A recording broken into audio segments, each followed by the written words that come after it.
I'm Jourdan Tuffan and I'm a senior concept artist and I've been working in the industry for about 10 years now. Hi there, my name is Tang and I'm a freelance concept artist from London and now living in Tokyo. I've been a professional concept artist since 2019 and I specialize in prop and environmental design. I've worked on a variety of AAA games and VFX titles for companies such as Bandai Namco, Marvel, grinding gear games. My favorite projects really have been the students that I've taught, to be able to take them from someone that's still an aspiring artist all the way to help them to becoming a professional and knowing what it takes to actually thrive in the industry. Probably part of XL2, that was for grinding gear games. The art direction was just so incredibly well thought out. It was a real pleasure to collaborate with a lot of amazing artists. I think similar to a lot of people, it can feel very disorienting. However, in my opinion, the real value that we can do as humans is to be able to impart that human touch into our artwork.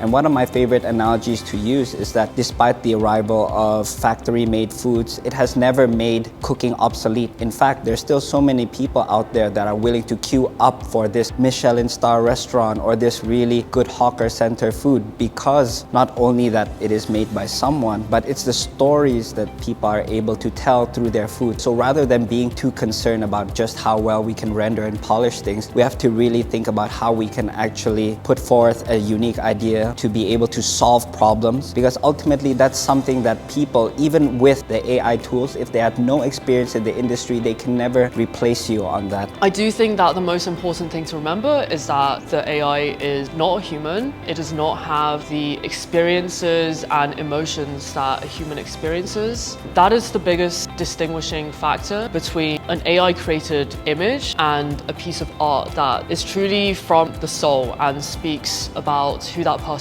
is. I think the only thing that we can really do in life in general is to just focus on what we can control. So even if it means we have to take a step back, I think it's still important to remind ourselves why we enjoy art in the first place. And when things clear up a little bit and the chaos around AI starts to subside and the opportunities start coming back in, I think it'll be in our best interest to be as prepared as possible so that we can hit the ground running. I think that going into the future, the role of a concept artist is going to evolve and potentially change. Personally, I've been asked to do things such as jump into Unreal builds and kind of like give feedback to level artists. I think more and more artists are using tools like Unreal for their own personal projects. This is very exciting. It means that people who are doing concept art, potentially they can make bigger projects. I think that's very exciting.